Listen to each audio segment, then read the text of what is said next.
guys, 16 reason why Delta Corp is the best stock to buy right now.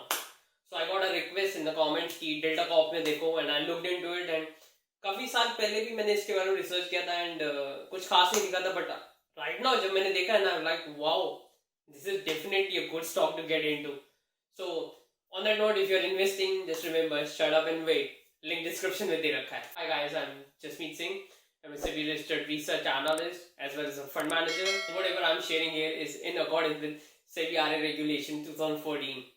And as a fund manager, always use 3 points जो mention कर रहा हूँ यहाँ पे to put into your investing or portfolio managing to make sure कि growth और compounding आती रहे. First, don't only use this stock. Delta Corp को ही नहीं use करना है. Diversify. Second, do your due diligence. Check करो whatever information मैं या कोई और दे रहा, is it correct or not. Third, use bonds.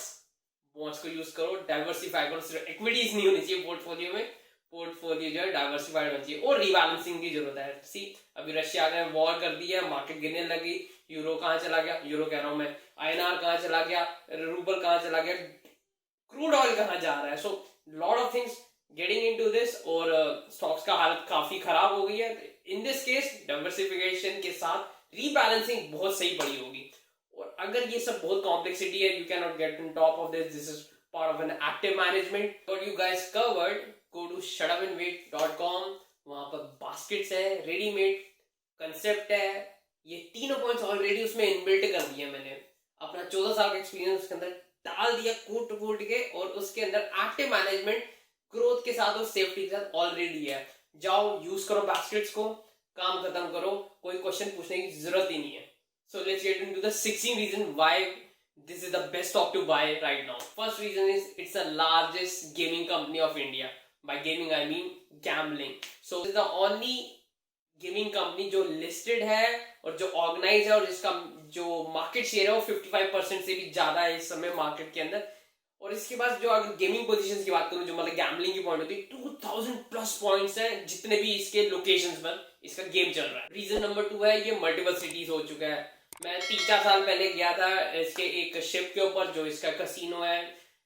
मेरा तो ऐसे ही एक्सपीरियंस था. I am not a fan of this, but अब ये सिर्फ गोवा में ही नहीं है. It's in Nepal, it's in Daman, it's in Sikkim. हाँ, इसके पास 6 ऑफशोर गेमिंग के लाइसेंस है, जिसमें 3 ये करेंटली यूज कर रहा है और तीनों गोवा के अंदर है. Reason number 3, online gaming. अब रिसेंटली इन्होंने क्या किया, टेक ओवर कर दिया adda52.com, which is by the way number 1 gaming portal इस समय ऑनलाइन पोकर को लेकर. काफी कोरोना के टाइम पे अटैक हुआ, सारे लोग ऑनलाइन चले गए और काफी बूम किया उस साइड का बिजनेस. Reason number 4, hospitality. अब बिना मतलब गेमिंग होगी, कसिनो चलेंगे तो होटल से चलेंगे. They got hotel in Daman and as well as in Goa में तो अमेजिंग होटल है ही इनका. ये चीज का बिजनेस वहां पर भी क्रॉस सेल हो ही जाता है. Reason number 5 is turnover. Diversified है इस समय, 3 साइड से इनका जो है टर्नओवर आ रहा है. फर्स्ट आ रहा है गेमिंग से, विच इज गैम्बलिंग 60% के आसपास. ऑनलाइन से काफी ज्यादा आने लग गया, अराउंड 37%. और रेस्ट जो बचा हार्डली 2-3% जो बचा वो हॉस्पिटैलिटी से आता है. Reason number 6, fundamental. As you guys know that I am a fan of ROEs, that is return on capital employed. Lockdown का टाइम रिसेक्शन का था, I am not counting that. So foreign में देखता हूं तो इनका जो रोस है वो 16% चल रहा है. ऑन दैट नोट, जो इनका पैट है, that is profit after tax, जो भी फॉरेन में ले रहा हूं वो 200 करोड़ प्लस चल रहा है. Reason number 7, which is integrated resort. This is a big reason. अभी क्या इनको Pernem Goa, which is a district in Goa, वहां पे एक लाइसेंस मिल गया इनको एक रिसोर्ट बनाने का, जिसके अंदर they are creating multiplexes. Casino तो होगा ही, हॉस्पिटैलिटी में होटल्स होंगे, कॉन्फ्रेंस रूम होंगे, पूरा शॉपिंग मॉल, वाटर पार्क, पता नहीं क्या क्या प्रिस्क्राइब किया. And they are expecting it to complete in around 4 years from the date of commencement. अभी उसकी क्लियरेंस आई नहीं है प्रॉपर तरीके से. गोवा में इलेक्शन चल रहे हैं, मोस्ट लाइकली मैनेजमेंट कह रही है कि मतलब अभी इलेक्शन के बाद आ जाना चाहिए. Reason number 8, new vessel. जो न्यू वेसल है वो प्रीवियस जो डेल्टिंग कैरावेला की जो वेसल है उसको रिप्लेस करेगा. And this will have the capacity larger than 3 current capacity of the vessel जो भी करंट में चल रही है, उससे भी ज्यादा होने वाली है. Reason number 9, IPO for Gaussian networks.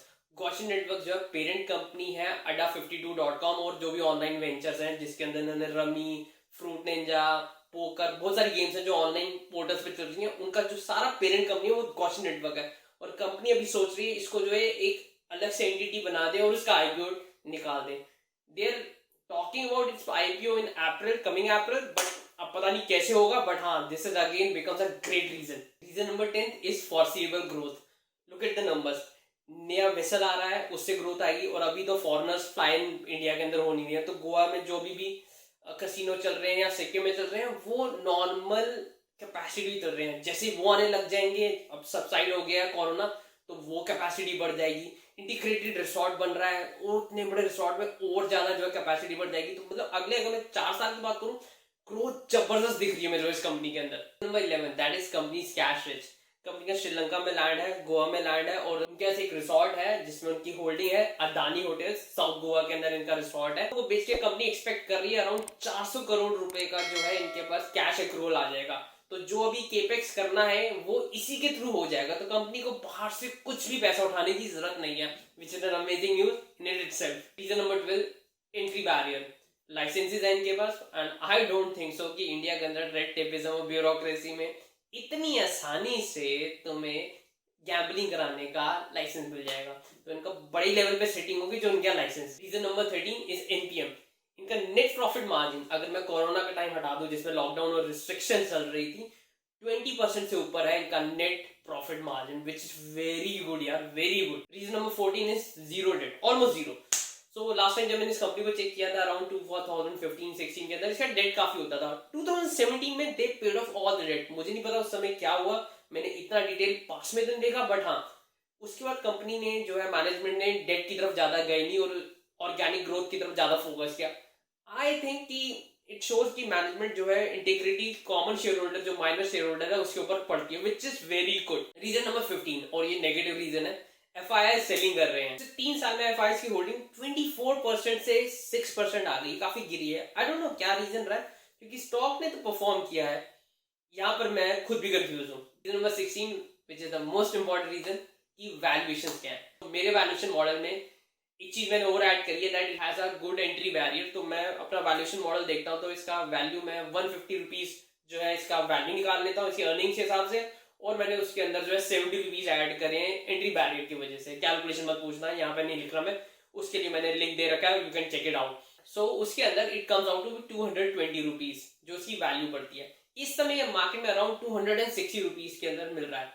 Growth stock है, थोड़ा सा ओवर वैल्यूड है, लेकिन definitely a best stock to buy है इस समय, क्योंकि ग्रोथ विजिबल दिख रही है. गाइस, ये थी मेरी research on Delta corp. I hope कि it makes lot of sense to you, and compare भी कर सकती है. Do your due diligence, whatever it takes.